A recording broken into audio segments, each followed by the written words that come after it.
Alors, on va pas tellement demander son avis sur l'économie allemande à François Pérolle, sauf que s'il veut lui demander, s'il veut nous le donner, c'est évidemment un des observateurs économiques les plus attentifs. Mais en tout cas, je vais lui demander de bien vouloir me rejoindre sur scène pour parler d'économie et de femmes.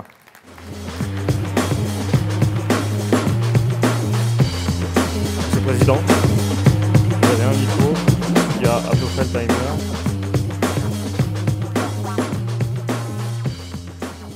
Ah, ça c'est d'accord. Alors, on ne vous attendait pas nécessairement sur cette thématique. Aude a rappelé l'engagement des partenaires d'Osons la France qui vont bien au-delà des logos et des prises de parole. Donc, si on était à la télé qui avait des paroles et des actes, vous allez développer les paroles. Les actes, je rappelle que juste derrière le forum, il y a un speed dating 100% féminin qui est, je pense, de votre initiative avec les femmes exécutives de votre groupe. Alors, pourquoi pensez-vous qu'il faudrait féminiser l'économie? Est-ce que c'est parce que Christine Lagarde avait dit « There is too much libido in the finance ». Je ne sais pas si elle visait son prédécesseur au FMI, mais est-ce que vous pensez effectivement que c'est ça le problème? Oui, FMI, c'était le cas. Oui, manifestement, c'était le cas. Manifestement, c'était le cas. Je ne sais pas. Moi, je pense qu'il faut... Alors, je ne sais pas si c'est féminiser l'économie. En tout cas, faire en sorte qu'il y ait plus de femmes au poste de responsabilité, ça oui, parce que ce qu'on voit, c'est que ce n'est pas le cas. En tout cas, dans les entreprises françaises, en très grande majorité, ce n'est pas le cas, notamment dans les grandes entreprises. Alors, je ne sais pas si c'est une question de libido ou pas. Je dois vous dire que je ne crois pas à la thèse selon laquelle les dirigeantes femmes sont différentes des dirigeants hommes, parce que je ne vois pas pourquoi... pour diriger, c'est une question de courage, c'est une question de vision, c'est une question d'empathie. Donc, voilà, je ne pense pas que ça soit ça la raison. Je pense que la vraie raison, c'est Jean-Luc Petit-Huguenin qui l'a dite. C'est pour moi, il y en a deux. C'est la diversité.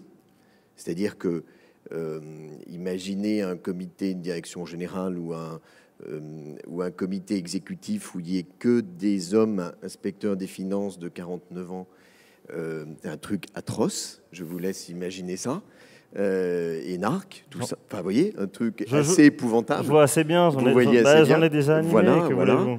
Et donc, d'avoir au sein d'un comité exécutif, au sein d'une équipe, des gens différents, donc d'origine différente, de profils différents, de parcours différents, de genres différents, je pense que ça fait mieux fonctionner l'équipe. Et comme on a toujours tendance à aller recruter des gens qui nous ressemblent, ça c'est une tendance forte et qu'il faut combattre ça. Et du coup, on n'a presque pas d'inspecteurs des finances, mais quand même quelques-uns et quelques-unes. Mais fondamentalement, on a des gens différents.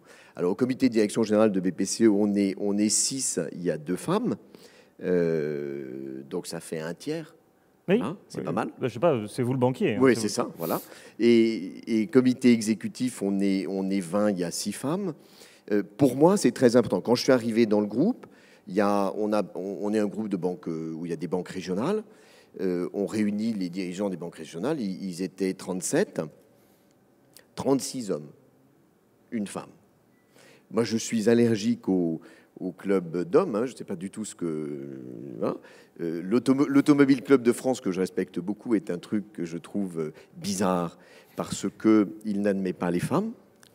Donc je trouve ça assez moisi pour être franc. J'espère que ça ne va pas tweeter sur le... Mais je me souviens que l'ancien président de la République l'Automobile Club de France est moisi. Oui. avait été invité par l'Automobile Club de France et je lui avais dit allez-y à la condition qu'ils changent leur règlement intérieur et qu'ils admettent les femmes. Bon, ils n'ont pas voulu changer, donc il n'y est pas allé. Mais je trouve que la première raison, c'est la diversité. Voilà. Et la deuxième, c'est juste une question une société moderne, c'est pas une société qui réserve les postes aux hommes. Je pense qu'aucun de nos enfants ne pense ça. Avec ma compagne, je dis ça souvent parce que c'est la vérité. On a 8 enfants à nous deux. Bon, il se trouve qu'on a 4 garçons, 4 filles. Bah ouais, mais on n'a pas fait exprès. Non, mais c'est beau, mais on ne peut pas demander à chaque couple qui fait 2 enfants d'avoir un garçon ou une fille pour être à parité. C'est pas ce que je voulais dire. Ce que je voulais dire, c'est que nos garçons, comme nos filles, doivent avoir les mêmes chances de progression, les mêmes chances d'occuper des responsabilités. Il n'y a aucune raison que ça ne soit pas le cas. Mes garçons pensent ça, mes filles pensent ça. Je sollicite un peu la petite dernière qui a 6 ans et demi, mais c'est vrai, mais c'est la vérité. Et c'est aussi pour cette raison-là. Une entreprise moderne ne peut pas être une entreprise dirigée que par des hommes. Voilà, c'est tout. C'est aussi, je pense que c'est une question pas de modernité, mais d'équité. Je trouve ça normal. Alors, simplement, c'est pas facile à faire changer, à faire progresser. Ça, c'est un peu complexe. Effectivement, je sais que c'est un sujet qui tient à cœur à beaucoup de femmes ici, évidemment, Aude au premier rang. Mais Véronique Di Benedetto, tout à l'heure, avait soulevé le lièvre. C'est qu'il y a une montée en puissance des femmes dans les COMEX et dans les conseils d'administration, malgré tout un petit peu en trompe-l'œil. C'est-à-dire plus dans les conseils que dans les Bien COMEX, sûr. Hein. Bah oui, parce qu'il y a un cas où on est élu et l'autre où on est nommé. Plus quand même, malgré tout, avec une écrasante majorité dans les fonctions de communication, de RH, jamais côté PNL, finance. Est-ce que vous, quand vous dites qu'il faut féminiser l'économie, non, jamais, presque jamais. Enfin, non, il faut Christine qui est là, oui. Christine qui travaille dans le groupe, elle est patronne de tout ce qui est développement caisse d'épargne. Donc le PNL caisse d'épargne lui doit énormément et c'est une femme. Oui, voilà. Je remettais pas en cause. Non, mais pour dire qu'il y a des femmes dans les fonctions de responsabilité, de production, bien sûr, bien sûr. Il y a plus de femmes, en revanche, aujourd'hui dans les conseils d'administration que dans les comités exécutifs, parce que, pour 2 raisons. La première, c'est qu'il y a une loi, c'est la première raison, c'est qu'il y a une loi en France, et c'est très bien, à mon avis, mais qui impose aux sociétés de forcer leur nature, hein, ouais. Et donc de faire entrer des femmes dans les conseils. Je pense que c'est une bonne chose parce que ça ne fait qu'accélérer et accompagner un mouvement de fond. Et dans les comités, aujourd'hui, il y a à peu près les conseils du CAC 40, je crois que c'est 23% de femmes, 23-24%. C'était 20% l'an dernier, ce qui fait qu'on progresse. Dans les comités exécutifs, on est plutôt à 8-10%. Hein, donc on voit bien qu'on est très très loin du compte. Et je pense que c'est un mouvement de fond. Nous, on ne fait que l'accompagner, on ne fait que l'accélérer. Il faut qu'on y arrive. Voilà, pour nous, c'est important. Alors, nous sommes dans une partie de la journée qui s'appelle « Il faudrait ». Oui. Mais qu'est-ce qu'il faudrait faire, malgré tout? Parce que vous, effectivement, aujourd'hui, vous êtes en responsabilité. Oui. Vous vous êtes retrouvé, de par le passé, dans d'autres fonctions où, effectivement, vous aviez comme ça les leviers en main. Comment est-ce qu'on change, soit du côté du politique, soit dans l'entreprise? Qui doit prendre la main pour changer et accélérer cette féminisation? Vous avez parlé de la loi Copé-Zimmermann. On a l'impression qu'on a déjà suffisamment d'outils juridiques. Non, je ne crois pas aux outils. Les outils juridiques sont très importants pour pousser, aiguillonner. Voilà, je pense que ça, c'est utile. Surtout dans les entreprises, il me semble que d'abord les dirigeants doivent s'engager, mais pas seulement le patron. Il faut que l'ensemble des dirigeants et puis alors, des différentes strates de responsabilité s'engagent.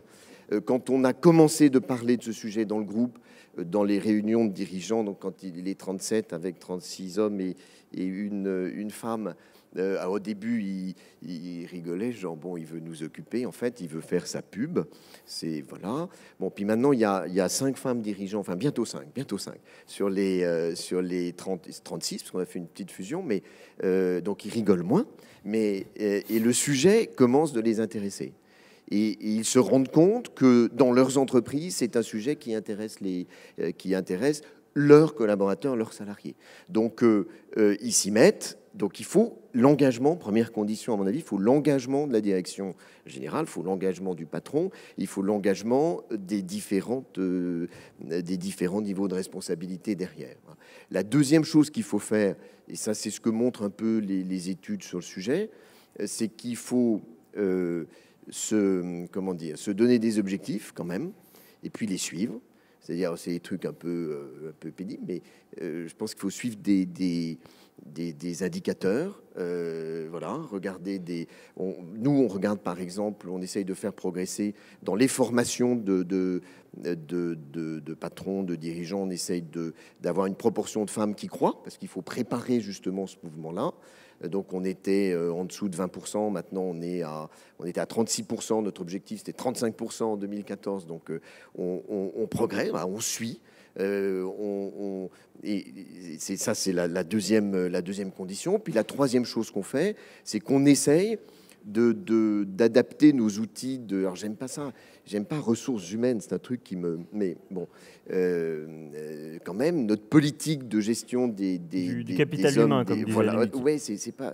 c'est les Mickey qui disaient ça. Moi, ouais, et ben, en tout cas, de gestion des hommes, je sais pas comment on dit. Bon, j'ai pas trouvé de bons termes. On essaye d'adapter nos outils pour que les choses progressent. Donc, par exemple, chaque fois qu'il y a un poste à pourvoir, on essaye on se fixe comme règle toujours un homme, une femme, de façon au moins une femme, au moins un homme, pour que le choix soit possible et que ce qu'on affiche comme objectif soit effectivement réalisé. Voilà ce qu'on fait. Puis surtout, pas de normes politiques, mais vous mettez une shortlist obligatoire, vous mettez une contrainte. On met une contrainte, ouais. On met une contrainte. Il faut, dernier point, c'est le plus important, il faut en parler. Il faut ne pas lâcher le morceau, si je puis me permettre cette expression un peu triviale. Il faut être extrêmement constant. Il faut pas parce qu'on rame quand même énormément. Il y a beaucoup de convictions à faire. Mais c'est une tendance de fond. Ça sera dans 5 ans, dans 10 ans, dans 15 ans. Il y aura 30%, 40%, la moitié de femmes dans les comités exécutifs, j'en sais rien. Il y aura des comités exécutifs qui sont majoritairement composés de femmes. Il faut surtout qu'ils soient divers. Au fond, mon comité exécutif de rêve, c'est, alors j'ai un peu oublié leur prénom, c'est Adrien Romé. Voilà, ça décoifferait chez BPCE, je devrais dire. Bon, je ne suis pas sûr que tous mes dirigeants de banque régionale suivraient, là, comme ça, immédiatement. Mais ça décoifferait, ça serait, je pense, extrêmement bon pour notre groupe. Voilà. Peut-être juste un dernier mot. Dans la journée, il a beaucoup été dit que la France était phobique du risque, qu'on n'aimait pas ça et qu'on préférait le principe de précaution. Dans les banques, on voit évidemment où peut mener l'excès de risque. Il y a eu quelques accidents industriels récemment.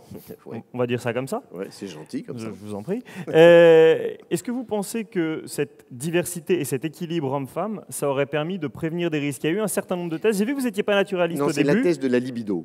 Oui. C'est-à-dire, si les traders étaient des femmes, ils feraient moins de conneries que les... Bon, de bêtises. Je crois pas ça, moi. Mais je ne crois pas au déterminisme par le genre. Mais je me trompe peut-être. Je n'ai aucune preuve empirique de ce sujet, mais je n'ai pas de preuve empirique du contraire. Oui. De même qu'il y a des analyses sur cours de bourse et présence des femmes dans les comités exécutifs. Franchement, je ne crois pas à ça. Je pense que c'est des raisons beaucoup plus profondes. La diversité est efficace, mais voilà, c'est ça qui est efficace, c'est la diversité. Donc c'est pas pour limiter le risque, mais la performance de l'entreprise s'en trouvera quand même augmentée, oui, si on va vers plus de mixité. Moi, je pense. Plus de diversité. Voilà, ça oui. Voilà. Et est-ce que les Français ont la phobie du risque? Je sais pas, j'ai vu une excellente nouvelle ce matin, là, où hier, pour la première fois depuis très très longtemps, il y a un sondage qui est fait très régulièrement. On demande aux gens de dire s'ils comptent plus sur l'État ou sur les entreprises pour résoudre leurs difficultés. Pour la première fois, depuis bien longtemps, la proportion de gens qui comptent sur les entreprises est majoritaire. Eh bien, moi, je trouve que c'est une excellente nouvelle. Ça veut dire que cette phobie du risque, bon, elle n'est pas si répandue que ça. Il y a énormément de gens qui ont envie d'entreprendre, qui ont envie d'essayer et qui doivent le faire et qui veulent le faire en France. Moi, c'est la meilleure nouvelle que j'ai eue depuis ce matin. Voilà. Ben voilà. Nous, on a un forum de bonnes nouvelles. Parce qu'il y en a quand même au moins une par jour de bonnes nouvelles. Si on part comme ça, on se fait de bonnes journées. Et ben voilà. Merci infiniment. Merci à vous.